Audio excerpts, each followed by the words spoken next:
Hey, this is Pastor Dave, and this is your Monday Mojo. Hope you had a great weekend. So I was sitting out here in the backyard, and Laura was out doing some yard work, and I was recovering.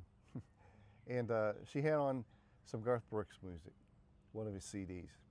And I was listening to a song of his I've heard before, a wonderful song, Belleau Wood, that he wrote about the World War I truce that took place between the Germans, the Allies, where they stopped fighting. They came together. It was Christmas time. They sang Silent Night. They played soccer. They truly engaged with each other as human beings for that one brief moment. And then they went back to fighting. And it says that in that one moment, the answer was so clear that heaven's not beyond the clouds. It's just beyond the fear. And I listened to that and I thought, so true. And I thought about this life that we live today. So much is motivated by fear.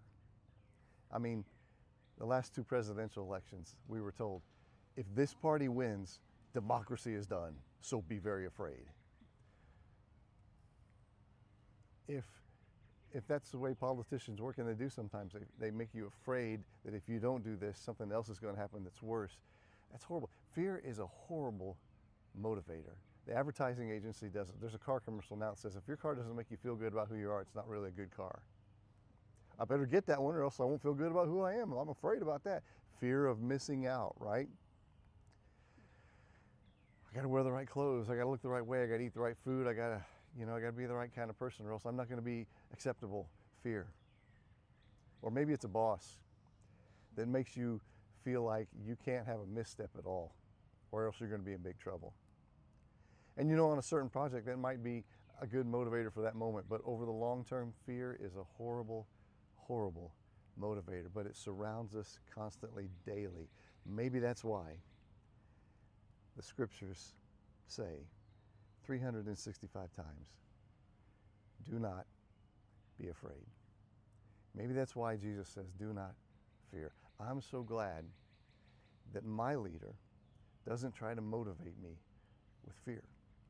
It doesn't come at with me and say, if you don't do this, you're in big trouble. But he comes at me with an invitation. Come follow me, and I'm going to show you a life like you've never seen before. That's a whole better way to live than living in fear all the time.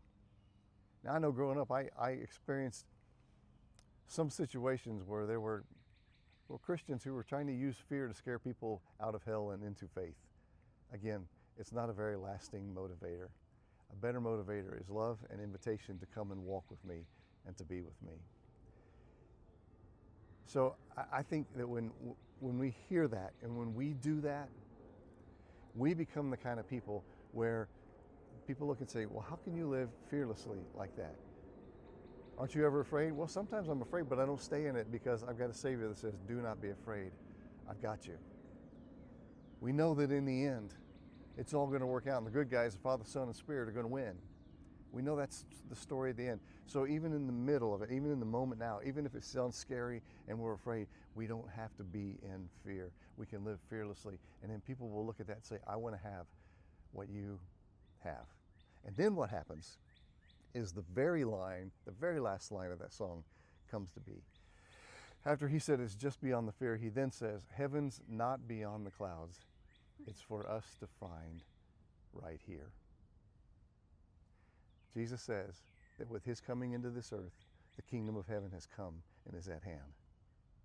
When it plays out in our lives to where we don't live in fear, then the kingdom of heaven becomes living in us, and other people will want to be a part of that. Anyway, those are my thoughts after listening to Garth, after listening to Christ say, do not be afraid. I think it's a whole better way to live. That's your Monday Mojo. Have a great week.